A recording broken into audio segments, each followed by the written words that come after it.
La voz de la Universidad de Guadalajara. Carlos Maciel nació en Guadalajara, Jalisco, el 9 de febrero de 1950. Desde joven gustó del teatro, pues una parienta suya de nombre Rosita Aldrete, esposa de Willy Aldrete, tenían un grupo de teatro al que Carlos asistía gustoso a ensayos y funciones. Abandonó la carrera de odontología para dedicarse a su verdadera pasión, el arte, aunque muchos años después retomaría la carrera para concluirla. Como alumno de la Facultad de Odontología, tuvo la idea de formar un grupo de teatro. Con el apoyo del maestro Rafael Sandoval y un grupo de amigos, fundaron el grupo de teatro de la Escuela de Artes Plásticas.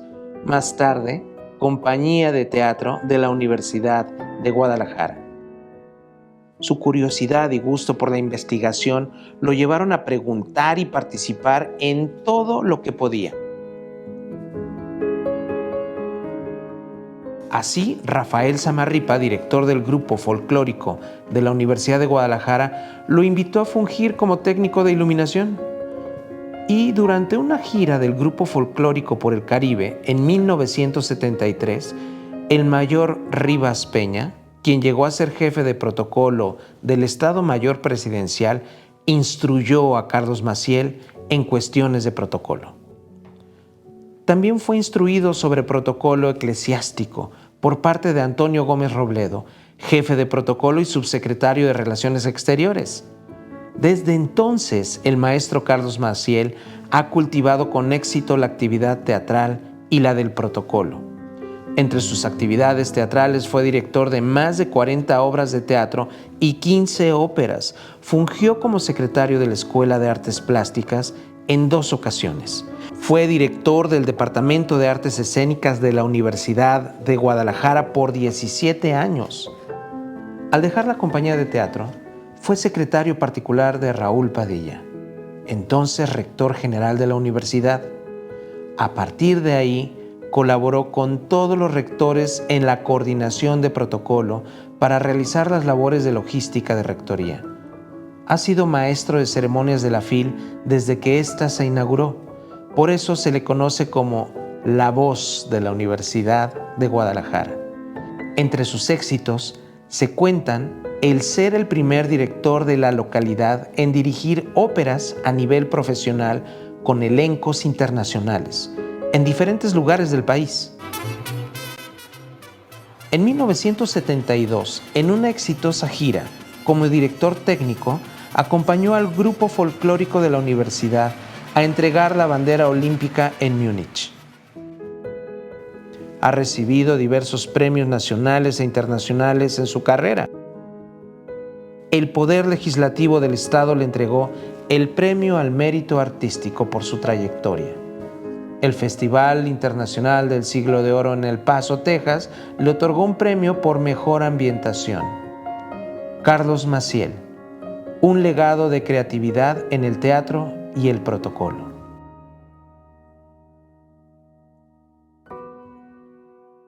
Doctor, muchísimas gracias por esta entrevista. Estamos con el doctor Carlos Maciel. Siempre decimos que la FIL o el Festival de Cine o ciertos eventos muy importantes de la universidad ya van a iniciar, no porque lleguen los personajes que van a hacer el evento, sino porque ya llegó el doctor Carlos Maciel y usted ha sido la voz de la universidad. Ya se puso en su lugar. Exacto. Pero el doctor Carlos Maciel es muchas otras cosas más que la voz.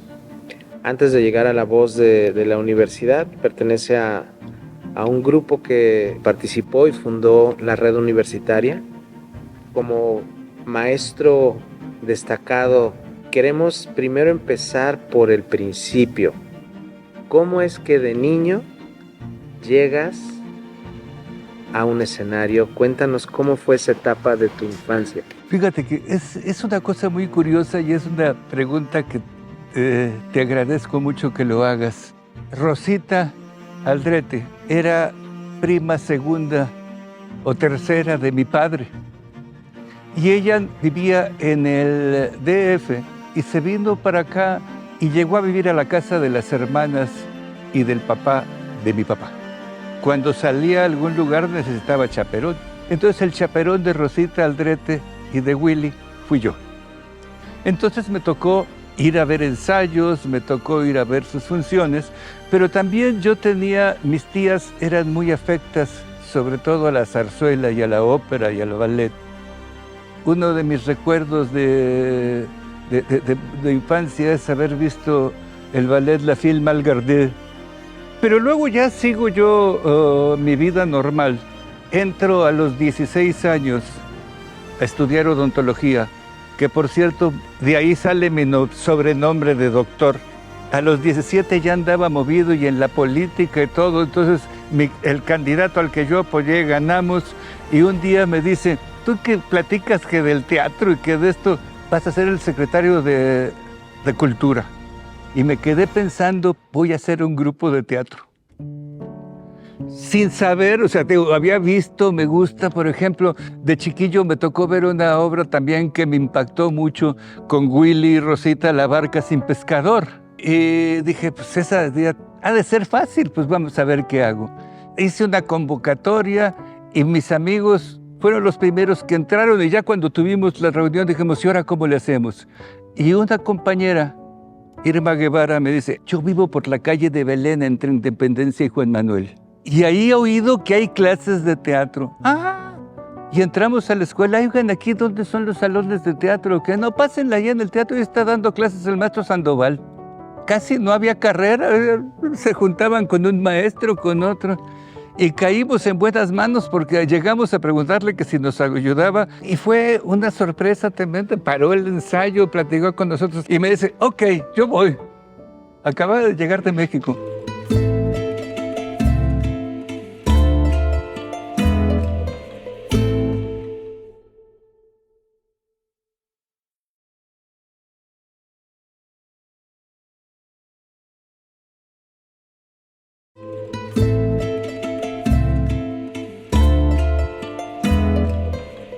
Para no hacerte largo el cuento, pusimos Un hogar sólido de Elena Garro y yo también hablo de La Rosa, mis primeras 2 obras en el Teatro Guadalajara. Y me empezó a gustar tanto que yo me fui yendo poco a poco a la Escuela de Artes Plásticas.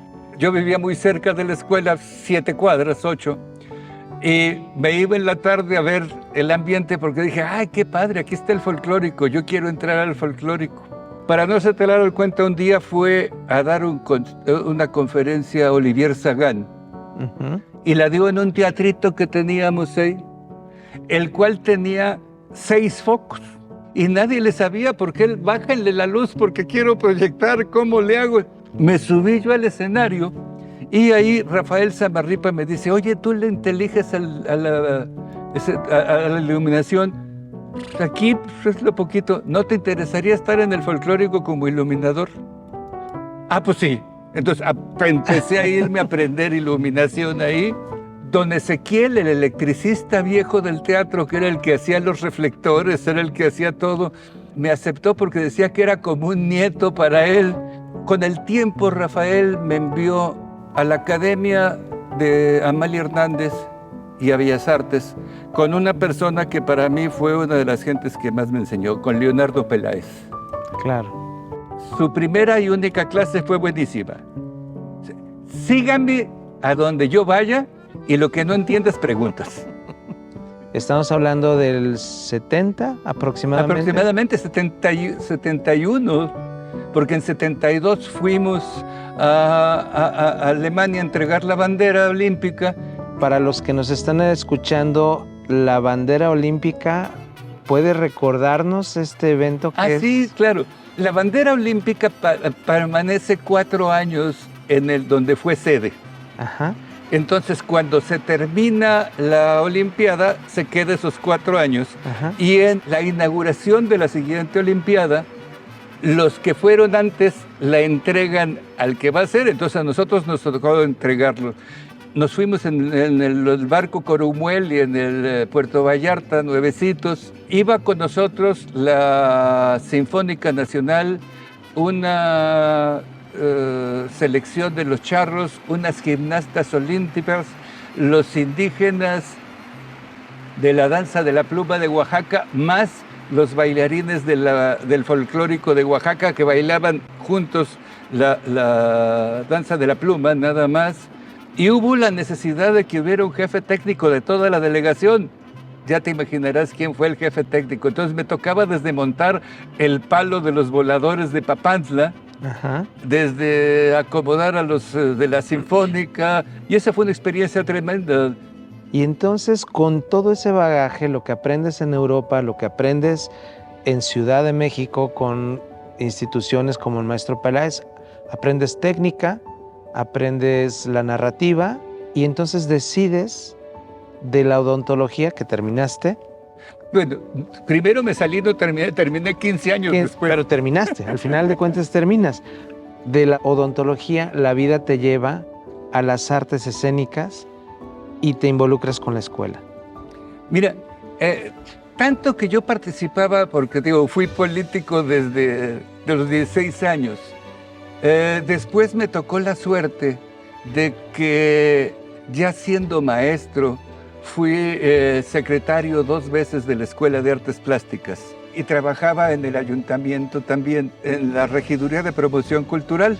Y ahí a Heriberto García Medina, que era el administrador del folclórico, le habló Nacho Arriola, para mí uno de mis 2 padres culturales, Nacho Arriola y Hugo Gutiérrez Vega, que me dirigieron desde mis primeras lecturas hasta lo último que hice en teatro. Le dicen a Heriberto, tenemos un muchachito aquí muy jovencito, pues que necesitamos ayudarlo, anda metido en esas cosas de la FEG y la meana, hijo de nuestro amigo Raúl Padilla, pues hay que darle una chamba.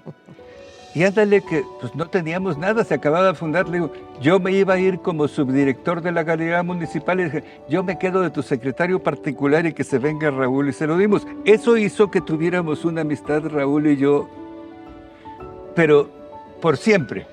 Ya para esto había formado yo, junto con Rafael, o sea, pero fue idea mía, si teníamos un grupito de ahí de la Escuela de Artes Plásticas, ¿por qué no le metíamos un poquito de grilla? Y hacíamos el grupo de la Universidad de Guadalajara. Aproveché también mis relaciones porque se le ocurrió una vez a Rafael Samarripa traer como maestro invitado a Onésimo González para que diera unas clases de danza contemporánea y poder complementar su idea que tenía. Si tú recuerdas, sus últimas obras eran realmente ballets, o sea, eran puestas en escena de todo, no eran... Le digo a Samarripa, oye, ¿y si hacemos un grupo de danza contemporánea? Y también me tocó ser de los fundadores del ballet Integración de Danza Contemporánea. Entonces, pues ya me quedé ahí y después, con el tiempo, le digo a Sandoval, oye, Rafael, ¿por qué no hacemos compañía? Sí. No, espérate, es que no nomás hay que ponerle el nombre. No. Tenemos que tener primera división, segunda división, tener participación continua. Total, lo logramos. Al cabo del tiempo nos dieron en comodato el experimental, pues pudimos hacer exactamente la idea de la compañía con funciones diario, con 3 espectáculos diferentes por semana, hacer los amigos del teatro, cosas que se nos ocurrían ahí sobre la marcha. En el decálogo de la producción, doctor, sabemos que tenemos esta máxima que es el mejor trabajo de un productor es cuando el productor desapareció y nadie lo ve. Y creo que en la vida tú has sido un gran productor, pero es momento de que sepamos todo eso que hiciste como creador, por ejemplo en la ópera.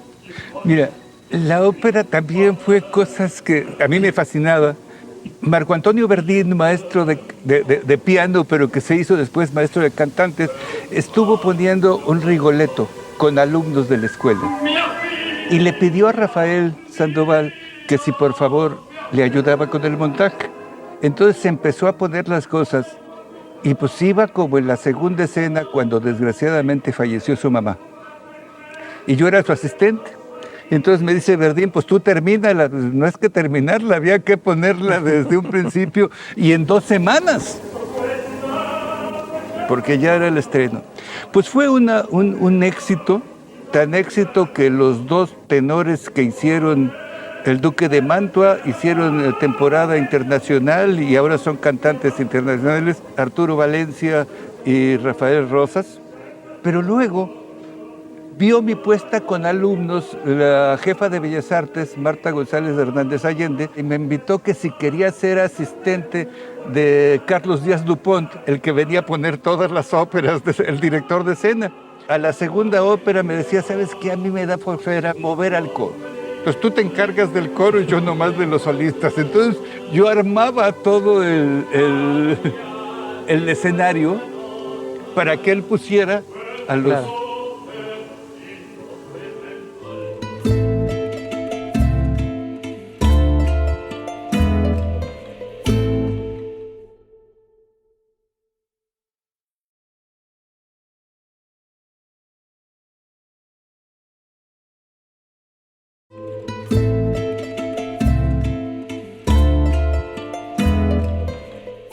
Y hasta que un día me dice Marta, oye, si ya haces esto, ¿por qué no diriges? Voy a traer un Rigoletto y a mí me gustó el Rigoletto que pusiste. Y de hecho, después de ahí me fui a poner 11 títulos diferentes, ya no hablemos de cuáles, en temporadas internacionales, tanto aquí como en Morelia, como en Monterrey, ya con elencos muy importantes. ¿Podríamos decir que fuiste de los primeros directores de ópera locales que empezaron a salir de la ciudad a dirigir a otros lados? Sí. Y a dirigir en casa?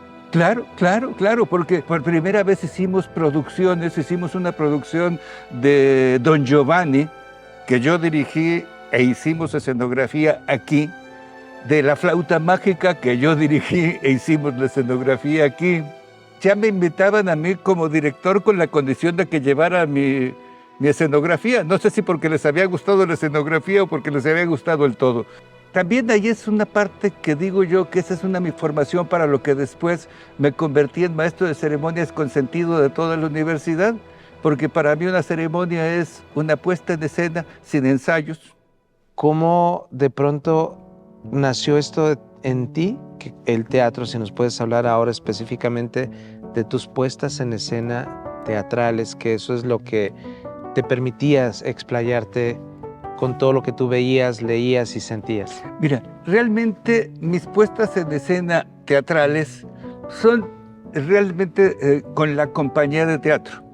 Gané un premio de mejor ambientación en el Festival Internacional del Siglo de Oro en El Paso, Texas, donde a mí se me ocurrió hacer una escenografía con diferentes líneas de telones de gasa pintados, y con iluminación desaparecíamos uno, desaparecíamos otro. Entonces realmente la puesta en escena la hice yo en cuanto a la escenografía, y Rafael hacía lo que es actuación. Entonces para mí esa es una de las cosas que me importó mucho.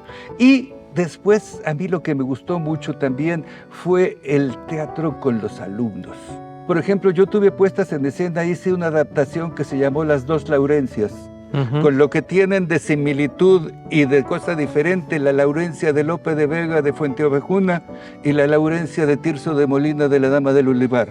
Fuimos a Cuba a presentarla y fue un éxito muy bueno, como el haber puesto Salón Calavera, pero la poníamos en bares de veras. Eso también me sirvió para hacer, porque era cuando yo estaba también en la Secretaría de la Escuela de Artes Plásticas, para hacer que los muchachos actuaran. De manera que un muchacho que salía de 10º semestre tenía la experiencia de 5 obras de haber montado y mínimo 25 obras de cada función. Llegó a ponerse una obra, no recuerdo el nombre, lo puso Javier Serrano, pero el tema era alguien que sale a luchar por la vida, pero realmente luchan en un ring, y la pusimos en la Arena Coliseo. Yo puse un hogar sólido de Elena Garro. Para la gente que no conozca, la Escuela de Artes Plásticas tiene una escalera preciosa a la entrada. Y la obra, recuerdas que es una tumba. Es una tumba, sí. Entonces bajaban de una parte, entonces yo la ambienté con 2, 3 cosas, con iluminación improvisada como tumba, y tuvimos un éxito en presentar. Entonces hacíamos teatro en diferentes lugares. Puse una Mujeres Sabias de Molière, que la pusimos en la galería de la escuela, que era muy larga y poco ancha, y era una obra bidimensional. Todos mis movimientos eran así. Y fue un éxito, había gentes haciendo cola cuando presentábamos la obra. Y hay gentes como Mario, que ahí Claro. empezó. Mario Montaño, Sí, pensando en Mario Montaño que llegó, que él no era de la escuela incluso, él venía de fuera. sí. Como así es el símil de cuando llegas tú con Sandoval. Exactamente. Y un ¿no? día que me dijeron, por ejemplo, tú sabes que Chester, iba a decir Enrique, pero nadie lo Enrique conoce como Morales, Enrique. mejor conocido como el Chester. El Chester, desde una vez que agarró unas copitas, me dijo papá, y sigo siendo su papá. Así es. Y una vez estaban hablando ahí en Artes Plásticas muchas gentes de los hijos que tuve en producción, en actuación, en todo, que se reunían en torno a mí. Y un día, al estar hablando, omití a Mario Montaño. Lloró Mario Montaño porque él sí era parte de mis hijos. Y se lo ganó a pulso. Sí, sí, sí. Doctor, para ir cerrando, ¿podrías contarnos esta anécdota que creo que es fundamental para la universidad?